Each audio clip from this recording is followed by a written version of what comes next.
chance. Before it's a question of faith, it's a question of logic.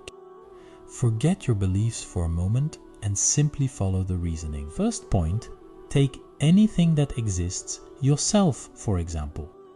Trace it back, your parents, your ancestors, the first humans, cells, atoms, particles. At each level, something explains another. The question is simple. Can this chain go back to infinity?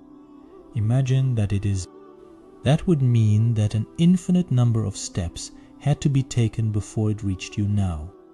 But infinity, by definition, never ends. We cannot finish traversing it.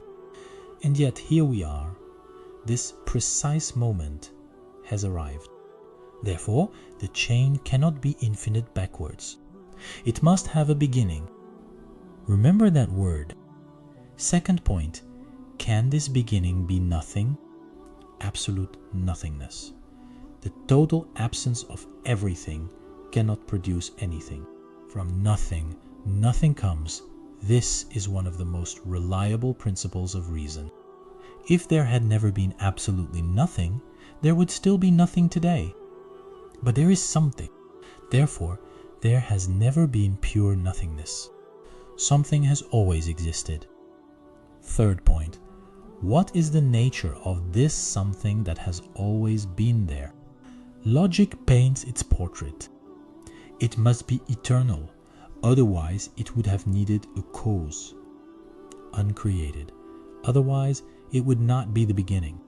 Independent, it relies on nothing else. Source of everything. Everything else flows from it. It must be unique, for if there were two, it would be necessary to explain what distinguishes them, and this explanation would be a cause above them. It must be immensely powerful, capable of bringing an entire universe into existence. And this is the most subtle point. It must be willing.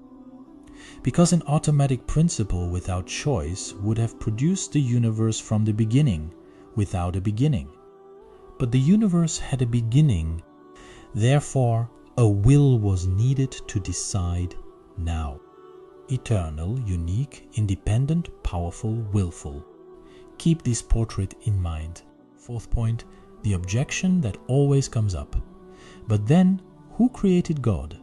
It's a good question, and it has a clear answer. The argument never said everything has a cause. It said everything that begins, everything that depends on something else has a cause.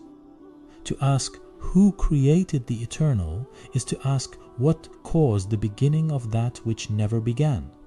The question cancels itself out. Fifth point, what if the universe itself were this eternal? Let's see.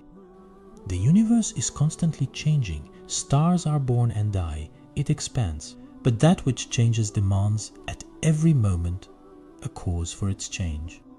The universe is composed of atoms, of particles, but that which is made of parts depends on its parts. And the universe is passive. Matter does not create itself and chooses nothing, yet the beginning must have willed. Therefore, the universe cannot be its own foundation. Reason alone has brought us this far. And now, the vertigo, this portrait, eternal, unique, unbegotten, independent, was described in a book more than 1400 years ago. Surah Al-Ikhlas. Say, He is Allah, the One. Allah, the self-sufficient Master, upon whom all things depend. He neither begets nor is born, and there is none comparable to Him. One, independent, unbegotten, without equal. Word for word, the portrait.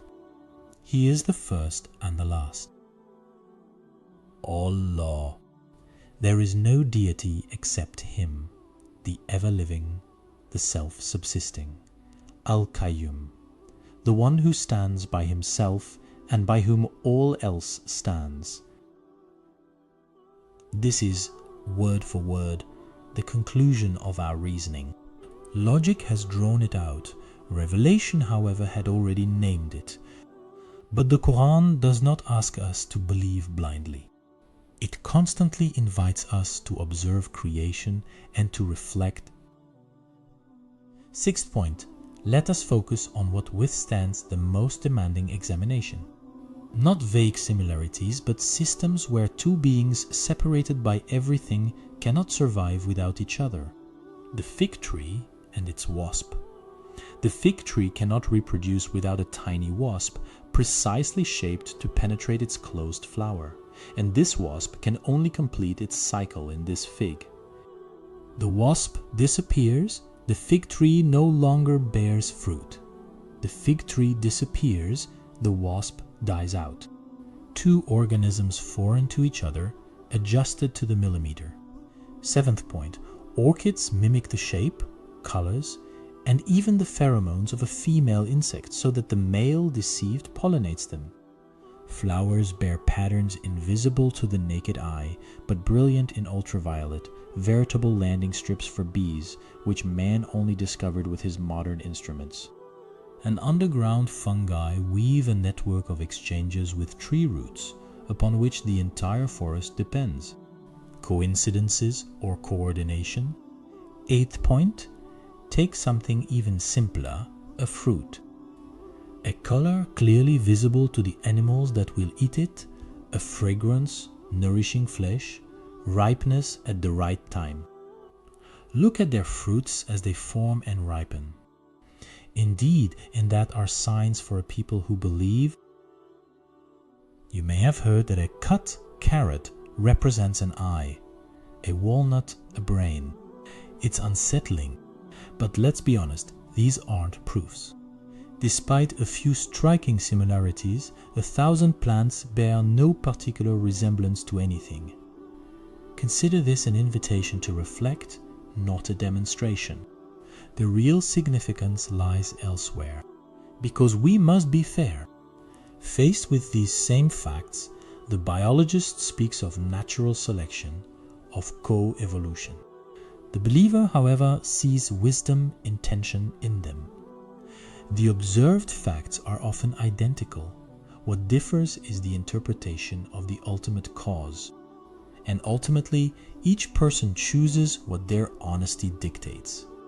Ninth point, listen to what one of the greatest minds in science, Albert Einstein, wrote. Even though he was not a religious man, he did not say Allah, but even he, faced with the order of the cosmos, sensed that there was a spirit there. It is up to us to get to the bottom of the question, what spirit? Let's pick up where we left off. The chain of causes cannot be infinite. There must be a beginning. This beginning cannot be nothingness. Something has always existed. This something is eternal, unique, independent, powerful, and willful. It is neither matter nor the universe. And this portrait, drawn by reason alone, was named by the Qur'an 14 centuries earlier. You see no imperfection in the creation of the most merciful. So look again, do you see any flaw? Creator or chance? Logic leans one way, and all of creation whispers the same name. The rest is up to you. Look, reflect, and be honest with yourself. May Allah grant us the grace to see His signs and return to Him. If this reflection resonated with you, subscribe, share it, and join us again soon. Peace be upon you.